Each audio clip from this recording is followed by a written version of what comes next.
Hey there, CPO here, and previously I did a two-part video series on a DIY three-point leveling platform that I had made. Part one was just showing you how to do the platform and why I was doing the platform, and part two was adding a rotational tabletop to it so that I could pivot my helicopter. And I'll put the links for those in the description of this video.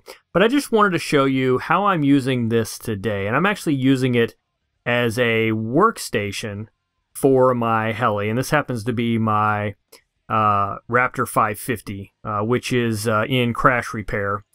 And you can see here how with the heli mounted down to this rotating table, I'm able to work on it pretty freely. If you've worked on helis for any period of time, you'll know that without a battery on the front end and with a tail boom on, sometimes they get a lot tail heavy, and you have to find a way to weight the front down. But you know, I found this leveling table works really great for just holding on to the heli so that I can work on it.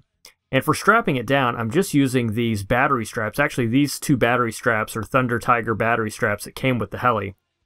And it just sits on the platform.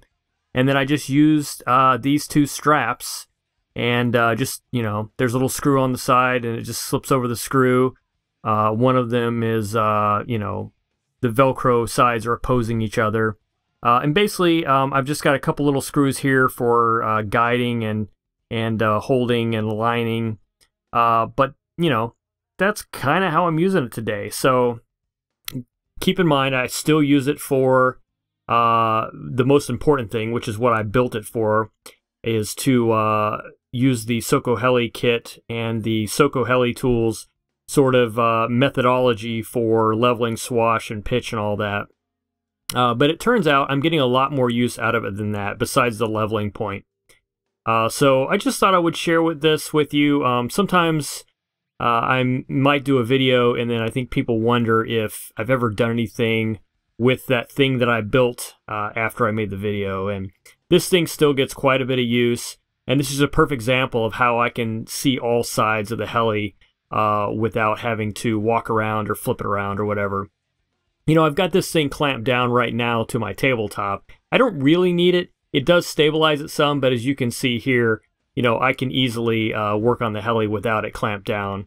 But if I get too far on the extreme, it might get a little bit tippy. It is only a three-point leveling table, and you have to watch the other videos to find out why it's 3 points instead of, say, 4.